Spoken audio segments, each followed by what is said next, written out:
se você está estudando para residência e ainda não cumpriu essa etapa, não utilizou essa estratégia, pelo amor de Deus, cumpra. Se você ainda não fez, ou se você até fez, mas fez ali um negócio meia boca, não fez direito, tem uma ótima notícia para você. Ainda dá tempo de fazer. Nada está perdido, porque nesse vídeo aqui eu vou te ensinar a analisar efetivamente uma prova de residência e fazer a partir disso com que você tenha aí um estudo mais assertivo. Bora lá?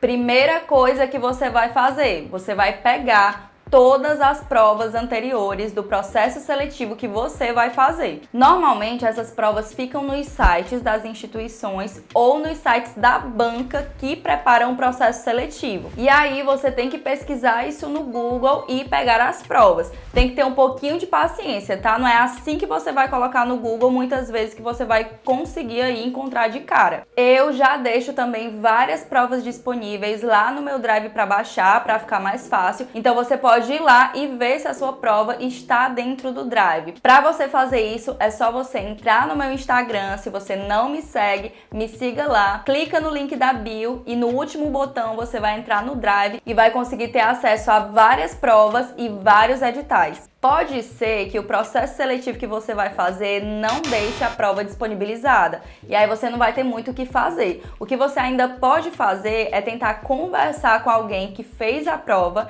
para ver se ela tem foto ou PDF da prova para você conseguir ter acesso. Caso não encontre, aí você vai estudar mesmo sem cumprir essa etapa, não tem jeito, não tem o que fazer, tá? Mas se você tiver a possibilidade de ter acesso às provas, faça isso. O outro passo importante vai ser conhecer a banca que vai elaborar a sua prova. Toda banca tem o seu estilo próprio, tanto em relação à elaboração das questões, quanto em relação a outros pontos, como por exemplo, o nível de complexidade daquela banca, se elas costumam colocar pegadinhas nas questões ou não, se elas costumam enrolar muito nas questões ou não. É super importante ter esse conhecimento para você ir para a prova preparado para aquela banca. Como é que você vai saber dessas informações? Pesquisando também. Você pode colocar lá no Google, perfil da banca tal, perfil da banca VUNESP, por exemplo. E aí normalmente vão aparecer vários sites traçando aí o perfil dessa banca, falando várias informações sobre a banca. Principalmente se forem bancas mais conhecidas, vão ter várias informações sobre elas lá. Terceira coisa que você vai fazer,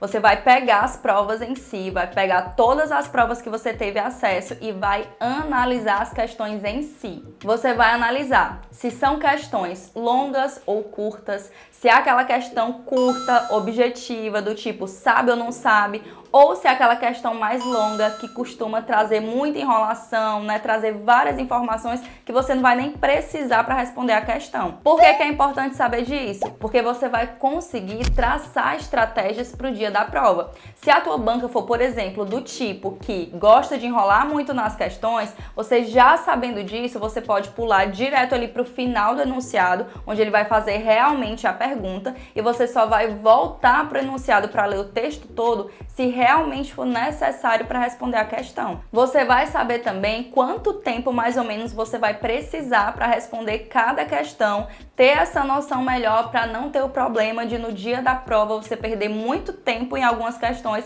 e não dar tempo para responder tudo. Você vai analisar também como é o tipo de estrutura das questões. Se são aquelas questões mais tradicionais que tem um enunciado e tem as alternativas, né? A, B, C, D ou E. Se é uma questão que tem assertivas, por exemplo, 1, 2, 3 e 4, e você vai ter que analisar quais são as assertivas corretas, se são questões de verdadeiro ou falso, se são questões de certo ou errado, se tem muitas questões para marcar a alternativa incorreta. Saber disso é muito importante também, porque, por exemplo, se a tua banca gostar muito de cobrar questões para marcar a alternativa incorreta, você já sabendo disso, lá no momento da prova você vai ter uma atenção maior. Sempre que aparecer na questão para marcar o item incorreto, você já circula bem grande para não ter perigo de você se confundir. Tem muita gente que acaba confundindo e marcando a alternativa correta ao invés da alternativa incorreta. Se preparando antes, não tem aí o problema de você ter esse erro no momento da prova. Se tem muitas questões de assertivas, aquelas que eu falei, né, de 1, 2, 3 e 4,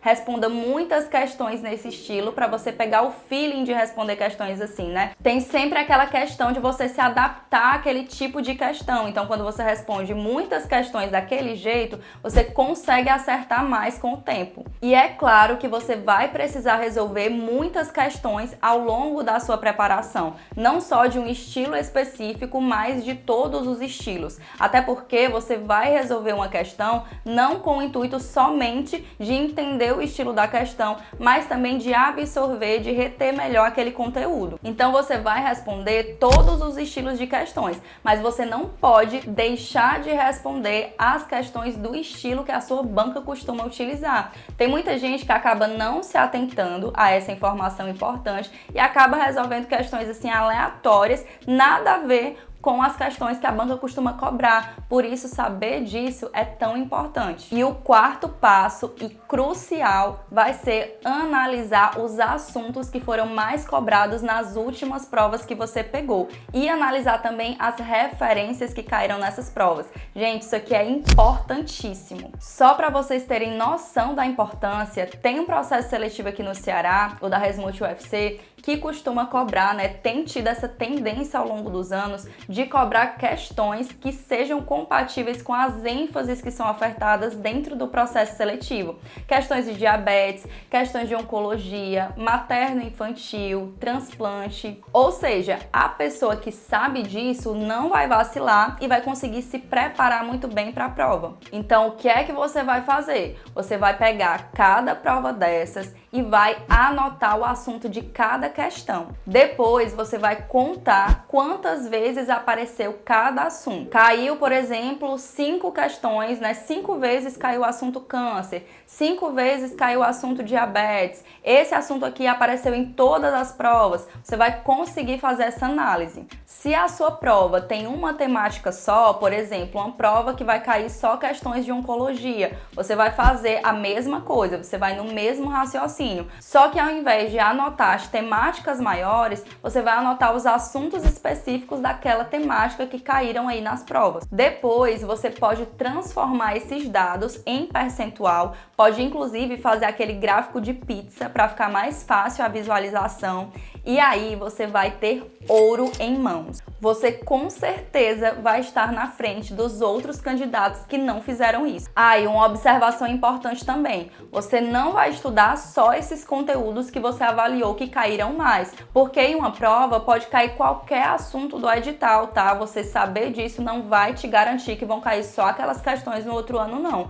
Mas você vai ter a certeza que aqueles assuntos são muito cobrados e que você não pode estudar eles de jeito nenhum e você vai ter eles aí na ponta da língua. E é uma ótima estratégia também para quem tem pouco tempo de estudo até a prova, né? Para quem começou a se preparar tarde e sabe que não vai dar tempo estudar todos os conteúdos. E aí ela precisa escolher aqueles conteúdos principais, né? Já que não vai conseguir estudar tudo, e isso aí vai ser de grande valia para ela utilizar. Sobre as referências, como é que você vai conseguir descobrir as referências que são utilizadas? Você vai pegar cada questão dessa e vai analisar. Aquelas questões trouxeram no enunciado a referência? Muitas questões fazem isso, de acordo com o livro tal, de acordo com o documento tal, e aí você vai anotando tudo isso.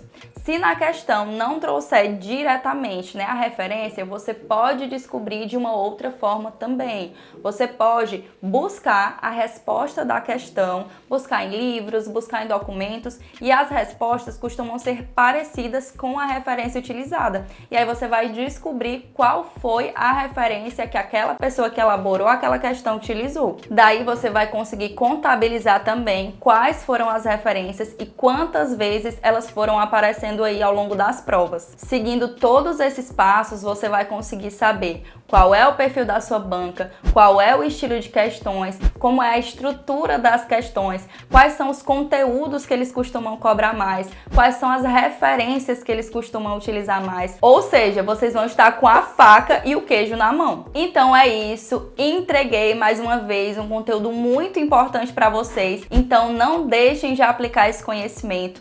Coloca nos comentários o que você achou do conteúdo desse vídeo e quando você aplicar, volta aqui para me dizer o que é que você achou, o que é que melhorou, como foi que fez diferença aí nos seus estudos. Não esquece de curtir esse vídeo se você gostou, isso é muito importante para mim. E também não deixe de se inscrever no canal e ativar as notificações para você não perder nenhum vídeo novo que eu vou estar colocando aqui todas as semanas, tá? E é isso, um beijo e até o próximo vídeo.